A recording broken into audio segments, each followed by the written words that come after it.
ब्रह्म मुहूर्त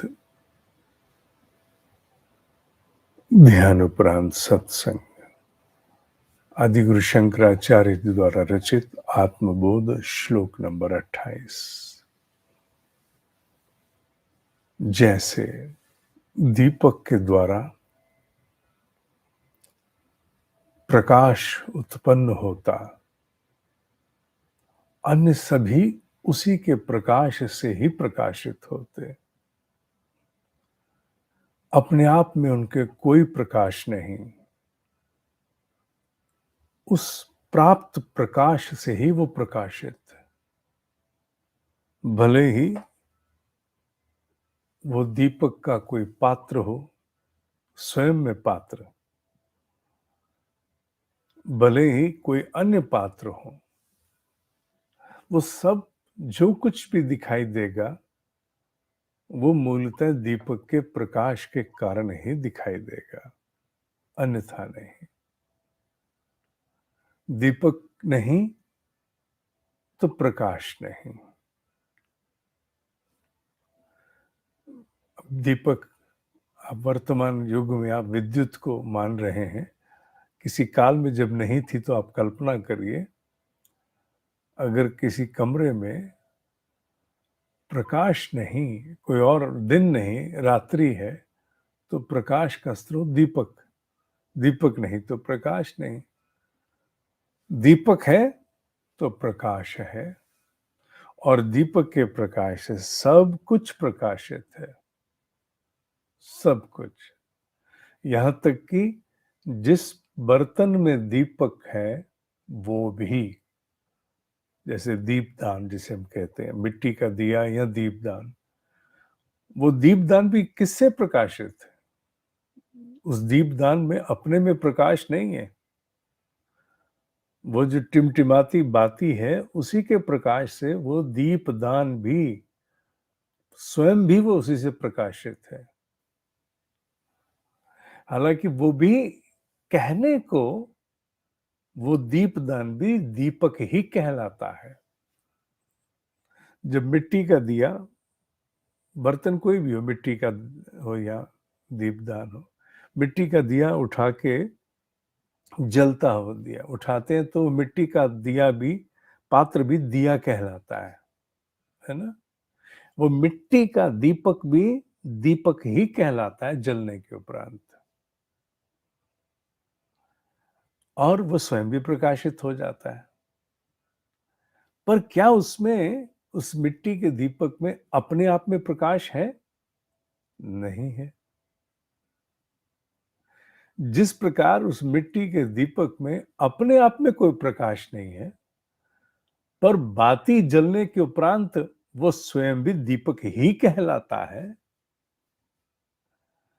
आत्मा के प्रकाश से उसी प्रकार मनुष्य का पूरा अस्तित्व प्रकाशित है। प्रकाशित होने के उपरांत सब कुछ चैतन्य रूप ही जाना जाता है, जबकि मूल चेतना तो केवल आत्मा की है। आत्मा नहीं, कुछ नहीं।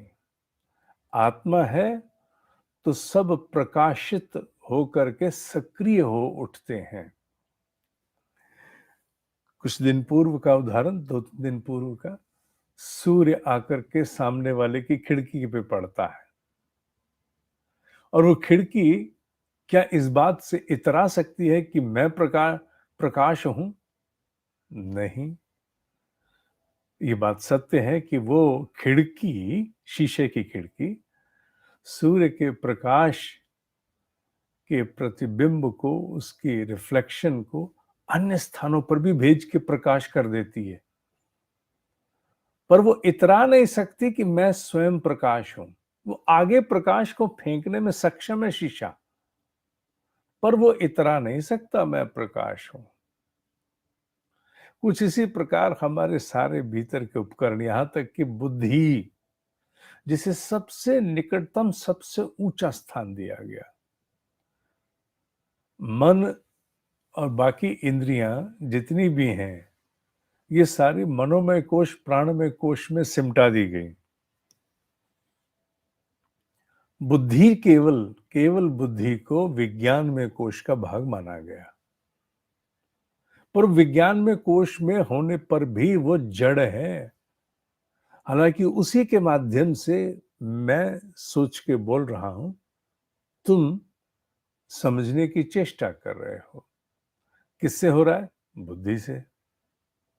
पर बुद्धि सब कुछ करते हुए भी इतरा नहीं सकती उस शीशे की भांति जिस पर प्रकाश पड़ रहा है, और प्रकाशित होके वो शीशा आगे भी प्रकाश दे रहा है। उसी प्रकार बुद्धि इतरा नहीं सकती कि मैं ही आत्मा हूं, मैं ही स्वयं भू हूं। ना, तू कुछ नहीं है। हाँ, तेरी प्रतीति चैतन्य रूप है, तेरे सारे काम बड़े चैतन्य रूप है, बिल्कुल पड़ोसी की खिड़की के शीशे की भांति जिस पर सूर्य पड़ता है और वो सूर्य आके मेरे कमरे में आता है। ठीक वैसे ही बुद्धि भी, बिल्कुल बुद्धि वैसे ही है। आइए श्लोक पर आते हैं। श्लोक कहता है, आत्मा अवभासयति एको बुद्धयादीनि इंद्रियाणि ही। आत्मा ही है एक, जिसके प्रकाशित होने से बुद्धि इत्यादि, इत्यादि में मन, चित्त सब आ गए, और इंद्रियां भी, इंद्रियानी ही, सब उसी एक आत्मा से ही प्रकाशित है। दीपो घटा दिवत, दीपो घटा दिवत, इसे आप घटा दिवत वो सारे पात्र मान लीजिए जिनमें आप दीपक को प्रकाशित करें, या अन्य भी जितने दिखने वाले हैं सारे पदार्थ, वो सारे के सारे स्वात्मा जड़ई, अपने आप में जड़ है वो, एनिमेट, इनएनिमेट है, उनमें चैतन्यता नहीं है। इसमें आप बुद्धि को विशेष रूप से लिया उन्होंने नाम दे करके। स्वात्मा अपने आप में जड़ है वो, तई न अवभासयते, वो प्रकाश स्वयं में प्रकाशित नहीं है, वो प्रकाश प्राप्त करते हैं एक ही आत्मा से। आत्मा एक, प्रकाश आत्मा का, उसके प्रकाश में वो इतने प्रकाशित हो जाते, इतने प्रकाशित हो जाते कि स्वयं भूरूप प्रतीत होते, स्वयं का एक अस्तित्व हो जाता, लगता यही चेतना है। अभी भी मैं अपने आप को अनुभव करूं, अपने चैतन्य स्वरूप को, my living part, my being, तो मैं किससे अनुभव करूंगा? उसे अनुभव मेरी बुद्धि ही करेगी ना। पर बुद्धि ये मान नहीं सकती कि वही आत्मा है, वो आत्मा नहीं है, क्योंकि जो कुछ भी कर रही है बुद्धि, वो कर्म रूप है। आत्मा में तो कोई कर्म है ही नहीं, वो तो बस प्रकाशित है, उसके प्रकाश से खेल हो रहे हैं, उसके प्रकाश से ही खेल हो रहे हैं, और कुछ नहीं है। बाजा बज रहा है, जाने अनजाने लोग भी दूर दूर तक नाच रहे हैं, पर नाचने वाले बाजा नहीं है। उसी प्रकार आत्मा एक है, जिसके प्रकाश में बुद्धि, ये श्लोक विशेष रूप से बुद्धि को ज्यादा समर्पित है, क्योंकि बुद्धि इत्यादि और इंद्रियां भी बुद्धि को समर्पित है विशेष रूप से, क्योंकि उन्होंने दीप और दीपक के पात्र इत्यादि का भी उल्लेख कर दिया। सबसे अधिक सक्रिय होकर के आत्म प्रगति हेतु, आत्म प्रगति में मैं आत्म उत्कर्ष कहूंगा, कौन सहायक है? केवल केवल केवल केवल केवल बुद्धि। निरीक्षीर विवेक क्या है? बुद्धि।